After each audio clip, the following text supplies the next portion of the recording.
सितंबर का महीना था और सेंट मैरी हाई स्कूल की घंटी बजी। मैदान में बच्चों की भीड़ उमड़ पड़ी। धूप की किरणें हल्की हल्की चमक रही थीं और हवा में ठंडक थी। नया सत्र शुरू हुआ था और स्कूल में उमंग का माहौल था। राज, एक साधारण सा लड़का, 10वीं कक्षा में था। 16 साल का राज शांत स्वभाव का था। उसका चेहरा साफ, आंखें गहरी और मुस्कान शर्मीली थी। वो किताबों में खोया रहता, दोस्त कम बनाता और खेलकूद में अच्छा होने के बावजूद पढ़ाई को प्राथमिकता देता। उसका घर शहर के बाहरी इलाके में था, जहां से स्कूल तक बस में आधा घंटा लगता। राज के पिता फैक्ट्री में काम करते और माँ घर संभालती। उसकी जिंदगी साधारण थी। सुबह स्कूल, शाम को खेल और रात को पढ़ाई। उसी क्लास में थी नेहा, 15 साल की चुलबुली लड़की। उसकी आंखों में चमक थी और लंबे बाल पोनीटेल में बंधे रहते। नेहा की हंसी सबको आकर्षित करती। उसके पिता सरकारी अधिकारी थे और घर में सख्त नियम थे। स्कूल, ट्यूशन और पढ़ाई, नेहा की जिंदगी इन्हीं में सिमटी थी। लेकिन वो सपने देखती, कहानियां पढ़ती और छुपकर डायरी में अपने दिल की बातें लिखती। स्कूल में वो लोकप्रिय थी, सहेलियां हमेशा उसके आसपास रहतीं, लेकिन उसे कुछ अधूरा सा लगता। राज और नेहा की पहली मुलाकात लाइब्रेरी में हुई। दोनों रोमियो एंड जूलियट की एक पुरानी कॉपी के लिए हाथ बढ़ा रहे थे। राज ने किताब छुई, लेकिन नेहा की मुस्कान देखकर पीछे हट गया। तुम ले लो, उसने शर्माते हुए कहा। नेहा ने हंसकर किताब ली और धन्यवाद बोला। उस दिन से उनकी बातचीत शुरू हुई, पहले किताबों पर, फिर नोट्स पर और धीरे धीरे व्यक्तिगत बातों पर। राज ने बताया कि उसे क्रिकेट पसंद है और नेहा ने कहा कि वो डांस और कविताएं लिखना पसंद करती है। स्कूल में दोनों साथ नहीं बैठते थे।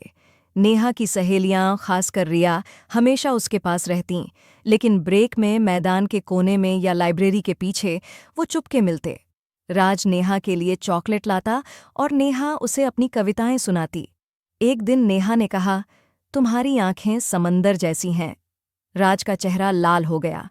दोनों को पता था कि ये दोस्ती से ज्यादा है, लेकिन प्यार कहने की हिम्मत नहीं थी। स्कूल की एक ट्रिप हिल स्टेशन पर हुई। ठंडी हवाएं, हरियाली और बच्चों का शोर। राज और नेहा एक पेड़ के नीचे बैठ गए।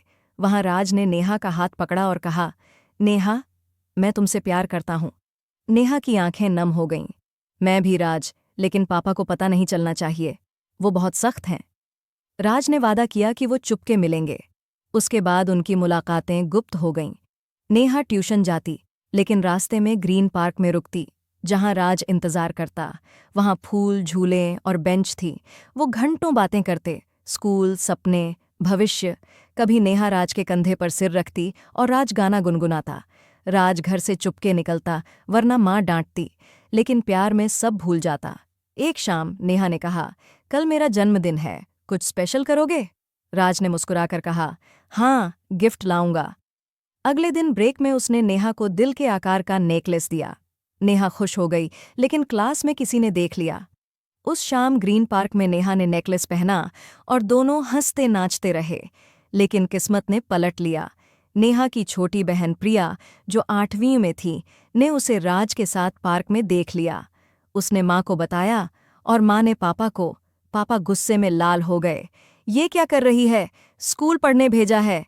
जब नेहा ट्यूशन से लौटी, पापा ने फ़ोन छीना।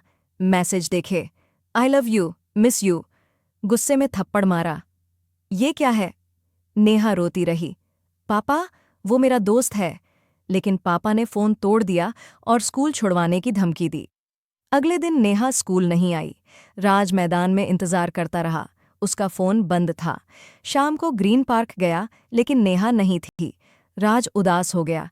उसने माँ को बताया, लेकिन माँ ने कहा, पढ़ाई पर ध्यान दो। राज रात रात भर जागता, नेहा को याद करता। कुछ दिन बाद नेहा स्कूल लौटी, लेकिन राज से बात नहीं की। ब्रेक में राज ने रोका, क्या हुआ? नेहा ने रोते हुए कहा, पापा को सब पता चल गया। अगर दोबारा मिली तो स्कूल छुड़वा देंगे। हमें अलग हो जाना चाहिए। राज स्तब्ध रह गया। लेकिन हमारा प्यार, नेहा ने कहा, सब खत्म हो गया, माफ करना। नेहा ने क्लास बदल ली। राज अकेला रह गया। वो ग्रीन पार्क जाता, उस बेंच पर बैठता, लेकिन अब वहां सन्नाटा था। स्कूल खत्म हुआ। राज और नेहा अलग अलग कॉलेज चले गए। राज ने नई जिंदगी शुरू की, लेकिन नेहा की यादें रहीं। वो उसकी दी हुई डायरी पढ़ता। नेहा भी उदास रहती, लेकिन परिवार के दबाव में चुप रही। उनकी प्रेम कहानी, जो किताबों और चुपके मुलाकातों से शुरू हुई, परिवार की सख्ती से खत्म हो गई। राज, पूरा नाम राजकुमार, बचपन से शांत था। स्कूल में टॉपर, लेकिन दोस्त कम। उसकी सीट खिड़की के पास थी, जहां से वो नेहा की क्लास देखता। नेहा के आने से पहले उसकी जिंदगी रूटीन थी। अलार्म, चाय, बस स्कूल। लेकिन नेहा ने सब बदल दिया। नेहा का परिवार अमीर था, बड़ा घर, हर सुविधा, लेकिन आज़ादी नहीं। पापा कहते, दुनिया बुरी है, पढ़ो, नौकरी करो। नेहा बगावत करती, लेकिन चुप रहती। स्कूल में वो अपनी हंसी के लिए जानी जाती थी। लाइब्रेरी की घटना के बाद उनकी दोस्ती बढ़ी। नोट्स शेयर करते, कैंटीन में आइसक्रीम खाते। रिया को शक हुआ, नेहा, राज से इतनी बातें क्यों? नेहा हंसकर टाल देती। स्पोर्ट्स डे पर राज क्रिकेट खेला, नेहा चीयर की। राज ने सिक्स मारा और नेहा की तरफ देखा। उस शाम ग्रीन पार्क में नेहा ने कहा, तुम अच्छे प्लेयर हो। राज बोला, तुम्हारी वजह से। उस दिन पहली बार उन्होंने किस किया। नेहा शर्माई, लेकिन खुश थी। मुलाकातें बढ़ीं, स्कूल के पीछे, बस स्टॉप पर। राज गाने सुनाता, नेहा डांस सिखाती। एक दिन बारिश में ग्रीन पार्क के शेल्टर में भीगकर खड़े रहे। राज ने कहा, हम हमेशा साथ रहेंगे। नेहा ने हाँ कहा, लेकिन प्रिया ने सब बिगाड़ दिया।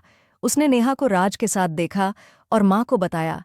माँ ने पापा ने फ़ोन चेक किया, मैसेज देखे और गुस्से में थप्पड़ मारा। कोई संपर्क नहीं। नेहा रोई, लेकिन कुछ न कर सकी। राज को पता चला, वो टूट गया। उसने नेहा के घर जाने की कोशिश की, लेकिन गार्ड ने रोका। उसने चिट्ठी लिखी, कोई जवाब नहीं। स्कूल में नेहा ने दूरी बना ली। अलग हो जाओ, उसने कहा। स्कूल खत्म हुआ। फेयरवेल में राज ने नेहा को चिट्ठी दी, लेकिन उसने नहीं ली। दोनों की राहें अलग हो गईं। राज कॉलेज गया, नई दोस्ती बनाई, लेकिन नेहा की याद रही। नेहा की शादी हो गई, राज की भी।